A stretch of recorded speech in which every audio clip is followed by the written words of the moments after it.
ঢাকার বাইরে বিশাল এক খামারের সামনে হঠাৎ করে থামতে শুরু করলো একের পর এক বিলাসবহুল গাড়ি।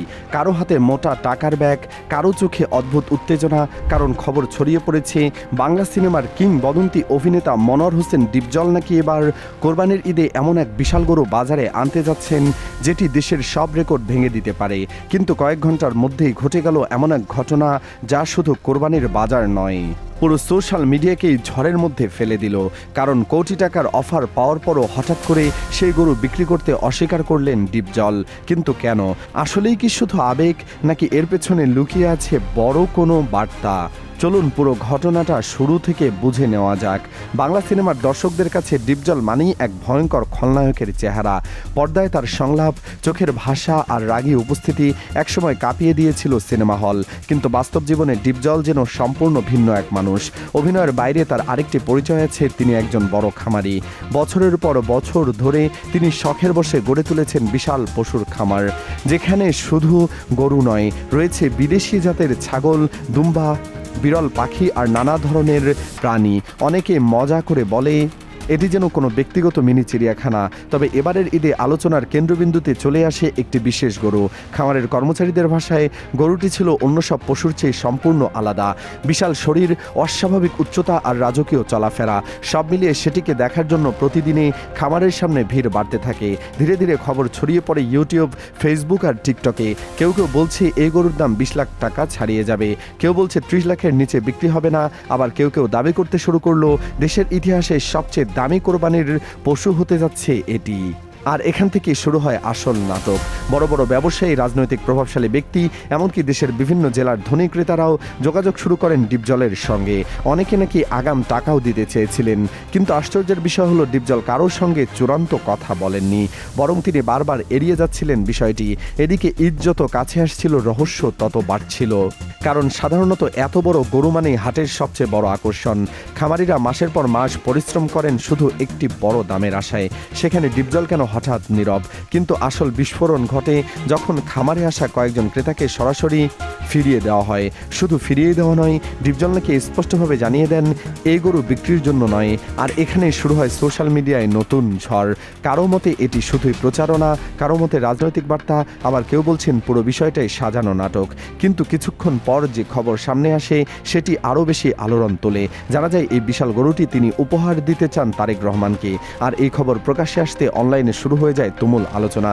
কেউ বলছেন এটি নিছক সম্মান ও ব্যক্তিগত সম্পর্কের প্রকাশ, আবার কেউ বলছেন এর পেছনে রাজনৈতিক হিসাবও থাকতে পারে। কিন্তু এখানেই সবচেয়ে গুরুত্বপূর্ণ প্রশ্নটা তৈরি হয়, একজন অভিনেতা কেন কোটি টাকার সম্ভাব্য ব্যবসা ছেড়ে এমন সিদ্ধান্ত নেবেন? বিশ্লেষকরা বলছেন বাংলাদেশের কোরবানির বাজার এখন শুধু ধর্মীয় উৎসবের অংশ নয়, এটি এক ধরনের সামাজিক মর্যাদার প্রতীকও হয়ে উঠেছে। বড় গরু, ভাইরাল খামার, কোটি টাকার দর, এসব এখন সোশ্যাল মিডিয়ার সংস্কৃতির অংশ। আর এই সংস্কৃতির ভেতরেই তৈরি হয় ইমোশনাল ব্র্যান্ডিং। অর্থাৎ মানুষ শুধু গরু দেখে না, গরুর পেছনের গল্পও দেখে। ডিপজলের ক্ষেত্রেও সম্ভবত সেটাই ঘটেছে। কারণ শুধুই একজন অভিনেতা নন তিনি, বহু বছর ধরে তার একটি আলাদা জনপ্রিয় ইমেজ তৈরি হয়েছে। বিশেষ করে গ্রামাঞ্চল ও সাধারণ দর্শকদের কাছে তার ব্যক্তিত্ব এখনও ব্যাপক প্রভাব রাখে। ফলে যখন তিনি এমন আবেগঘন সিদ্ধান্ত নেন, সেটি খুব দ্রুত ভাইরাল হয়ে যায়। কিন্তু আসল সত্যটা কি এখানেই শেষ? না, কারণ এই পুরো ঘটনার আরেকটি দিকও রয়েছে। সাম্প্রতিক বছরগুলোতে বাংলাদেশের বড় খামার এবং কোরবানির পশু নিয়ে অনলাইন কন্টেন্টের জনপ্রিয়তা হঠাৎ করে অনেক বেড়ে গেছে। ইউটিউব চ্যানেলগুলো এখন শুধু সংবাদ নয়, ইমোশনাল স্টোরি তৈরি করার চেষ্টা করে। একটি বিশাল গরু, একজন জনপ্রিয় অভিনেতা, কোটি টাকার অফার, তারপর হঠাৎ উপহার। এই গল্পের মধ্যে এমন সব উপাদান রয়েছে যা সহজেই ভাইরাল হতে পারে। আর এখানেই আসে ভিউ ইকোনমির বিষয়টি। কারণ যত বেশি আবেগ তত বেশি শেয়ার, যত বেশি বিতর্ক তত বেশি ভিউ। তাই অনেক সময় বাস্তব ঘটনার সঙ্গে অতিরঞ্জিত গল্প যুক্ত হয়ে যায়। তবে এটাও সত্য, বাংলাদেশের সমাজে কোরবানির ঈদকে ঘিরে আবেগের জায়গা অনেক বেশি। মানুষ শুধু পশু কেনে না, অনেকে এটিকে নিজের সামর্থ্য, সম্মান আর ভালোবাসার প্রতীক হিসেবেও দেখে। আর ডিপজলের সিদ্ধান্তকে অনেকেই সে দৃষ্টিকোণ থেকেই দেখছেন। বিশেষ করে তার খামারের ভিডিওগুলো ছড়িয়ে পড়ার পর সাধারণ মানুষের মধ্যে নতুন করে আগ্রহ তৈরি হয়েছে দেশীয় খামার নিয়ে। অনেক তরুণ এখন গরুর খামারকে শুধু ব্যবসা নয়, সম্ভাবনাময় শিল্প হিসেবে দেখতে শুরু করেছেন।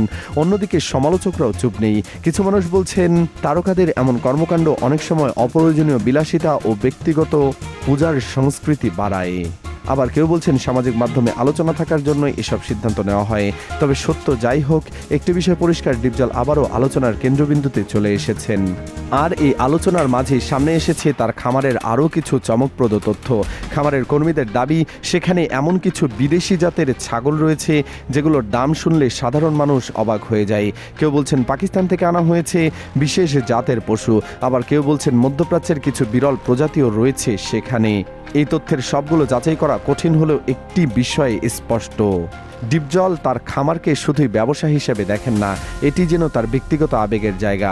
আর সেই আবেগই এবার কোটি টাকার বাজারকে হার মানিয়ে দিয়েছে। কিন্তু এখানেই শেষ নয়, কারণ এখন প্রশ্ন হচ্ছে, এই ঘটনার পর কি শুধু তারকা বা প্রভাবশালীরাও একই ধরনের হাই প্রোফাইল কোরবানির কালচারে জড়িয়ে পড়বেন? ভবিষ্যতে কি কোরবানির বাজার আরও বেশি সোশ্যাল মিডিয়া শোডাউনে পরিণত হবে, নাকি মানুষ আবারও ধর্মীয় উৎসের মূল শিক্ষার দিকে ফিরে যাবে? এই প্রশ্নগুলোর উত্তর হয়তো সময় বলে দেবে। তবে একটি বিষয় অস্বীকার করার উপায় নেই, একটি গরুকে ঘিরে তৈরি হওয়া এই গল্প এখন শুধু খামারের গল্প নয়, এটি এখন আবেগ, রাজনীতি, জনপ্রিয়তা আর সোশ্যাল মিডিয়ার সংস্কৃতির এক অদ্ভুত সংমিশ্রণ।